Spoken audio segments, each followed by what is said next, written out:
Hi y'all, this is Russ White at Rule11.Tech, and today I want to talk about microloops. The subject is a perennial favorite. I've written extensively on this in the new book that Ethan and I are working on, and in other places. I covered microloops in the ISIS live lessons I did for Pearson, for Cisco Press, and I've talked about it in other books as well. But it seems to always bring up interest in network engineers. In fact, the most recent is that Ivan Pepiniak got a question from one of his readers about microloops in 3-node rings, to which he responded on his blog, which kind of set me off thinking about maybe I should cover this topic again on a short video to help people understand. There are two questions you can ask about microloops. The first is, why are there microloops? The second is, where do you get microloops? Well, obviously, because I put them in that order, I'm going to begin with the why. So why do you get microloops, particularly in a link state protocol running on top of a network? Because you cannot have a distributed database that is available constantly at every node in the network, on every node where the database, a copy of the database exists, that is always consistent. This is roughly the CAP theorem: consistency, accessibility, and partition avoidance or partitionability. You have in a routing protocol a distributed database that is distributed or partitioned across every node in the network. It is constantly accessible by every node on the network to calculate loop-free or shortest paths through the network. And it is always being changed based on the topology in the network. There is no way in this situation to make sure that every node has a consistent copy of the database. By the way, this shows up in BGP in some places, particularly in wedgies around different policies and the time it takes to transmit a BGP update across an eBGP boundary. In link state protocols, this shows up as a microloop. In EIGRP, for instance, there are times when the database is inconsistent, but rather than looping traffic, EIGRP drops traffic because it's a distance vector protocol. So again, this isn't precisely the CAP theorem, but it's very close. It's the same sort of a thing. It's the same sort of a problem. So let's talk for a second about a particular network to give you an example of how a microloop actually occurs. Assume that we have 4 routers as shown here with A, B, C, and D. Their labels are A, B, C, and D. A on the top, D on the bottom, and then B to your left and C to your right. And then up at A, you have a destination network attached.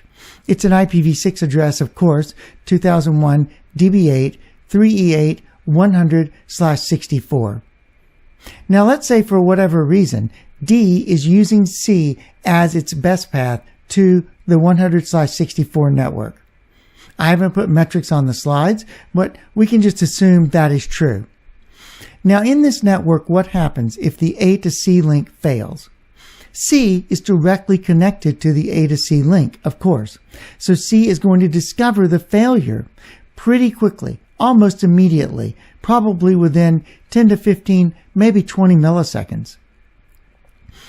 After it discovers this change in the network topology, C is going to recalculate its shortest path to 100/64 very quickly.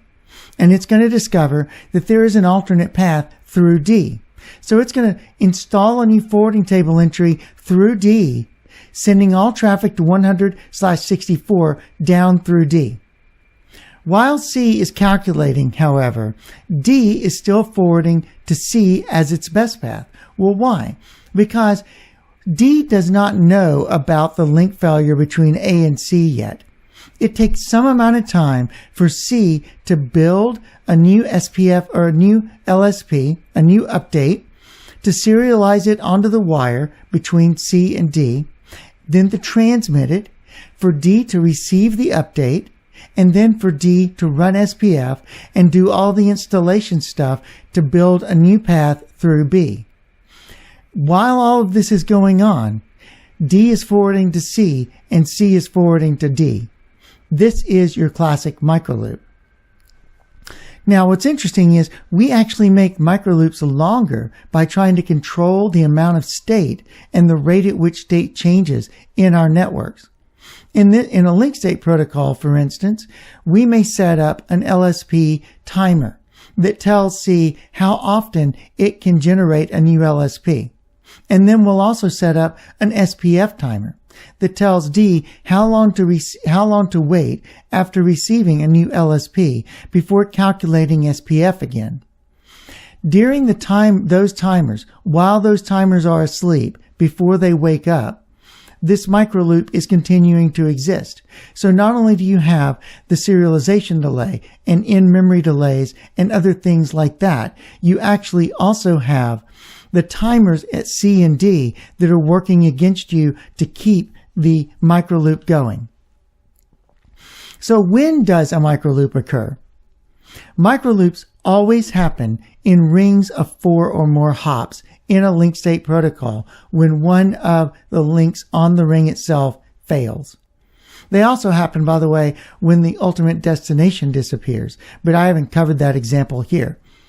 But the primary example is the link failure on the ring in a 4-hop or greater network. It is possible, of course, that a microloop could occur in a 3-hop ring. It just takes a little bit of tweaking of metrics and timing to make a microloop come out in a 3-hop ring. But the more certain way to build a microloop is in a 4-hop ring. There are 2 basic solutions to microloops. If you think about what the problem is you have an inconsistent database. So what you can do is you can pre-calculate an alternate entry so that you have a backup entry to get you around the microloop very quickly. This is called an LFA, a loop-free alternate. Another option is if the ring is more than 4 hops, LFAs are very difficult to calculate. What you have to do instead is you have to do a remote LFA, because the PQ space or the split horizon point in the ring may be multiple hops away from the router that is trying to react to the failure. In this case, you need to tunnel the traffic over the PQ space boundary or over the split horizon point so that you get past the microloop point. Another option, of course, is to slow down convergence so that all of the routers in the ring do not install their need forwarding information until they're certain that everyone else who is dependent on them for a best path has installed that same information. So for instance, again, going back to that ring, if C could somehow be told to slow down and not install its new path to 100/64 until it is certain that D has installed the same information, then you could avoid the microloop. What you're doing here is you're actually reducing the accessibility of or the availability of the database by reducing D's ability to access the database or read the information out of the database until you're certain that the information is consistent in all the nodes. This is actually what ordered fib does. So let's talk about how big of a deal is this. Generally, microloops are very, very minor. In fact, it took many years before they became a big deal anywhere. Networks have run with microloops in link state protocols for many years, and no one even noticed until maybe 10 years ago. So it's normally not a big deal. It can be a big deal if there's enough traffic in the microloop to overwhelm the link and cause an actual link failure. This actually happens in data center networks where you have an elephant flow running across a link that ends up being microlooped.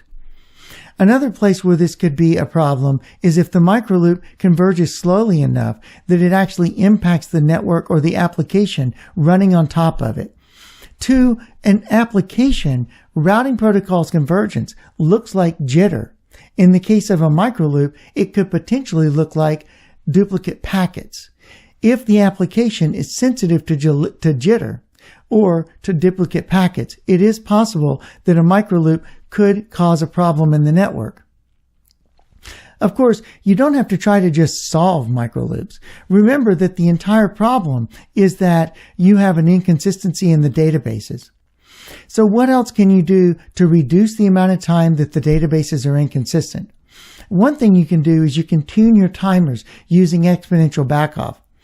By using exponential backoff, you're allowing the routers to send changes immediately until there are more changes than the network can support, and then back off slowly as those change rates increase. So to preserve your control plane stability while allowing you to send the information about topology changes as quickly as possible, and therefore reduce the amount of time that a microloop can occur in the network. So that's it for this week in Microloops, and hopefully I'll have another video next week on a different topic. Thanks.